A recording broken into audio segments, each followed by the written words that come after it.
Shalom guys!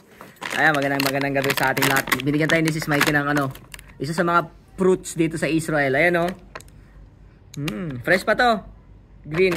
Tawag dito ay fig. Fig fruits. Fig fruit lang ito.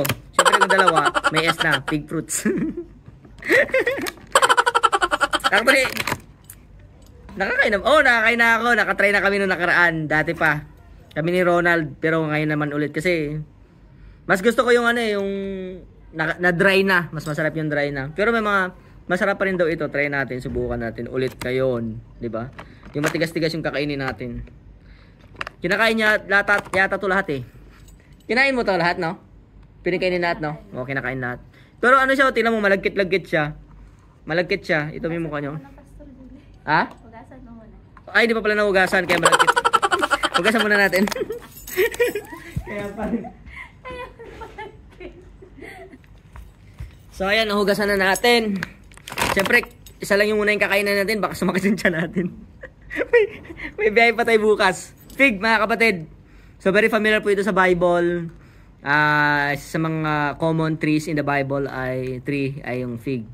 Kasi nga, na-relate din ito sa time nating Panginoon. Isa sa mga, yung puno na kinurse niya when nung lumalakad siya doon pa sa Mount of Olives, pumunta ng Gethsemane, 'di ba? So syempre yung fig sa Bible, it also represent Israel kasi sabi ng Bible, pag makita niyo yung fig na yumabong na yung mga dahon, nagkaroon ng sanga at nagbunga na, sabi niya the summer is at hand. Ibig sabihin malapit na yung pagbabalik ng Panginoon.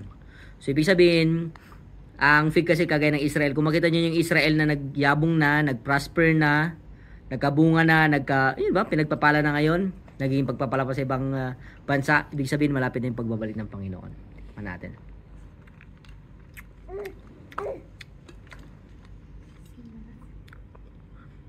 Medyo masarap na sa compare sa dati. Matamis siya. Kasi matigas siya may green-green Mas gusto ko pala kasi dati yung binili namin yung parang pink na yan. Alam niyo po kung saan yung bulaklak niya? Sa loob. Ayan Loob yung bulaklak niya. Ayan Hindi ko lang kung makikita nyo sa video. Ayan. Flower. Ayan bulaklak niya. So. Okay. Bye, fig.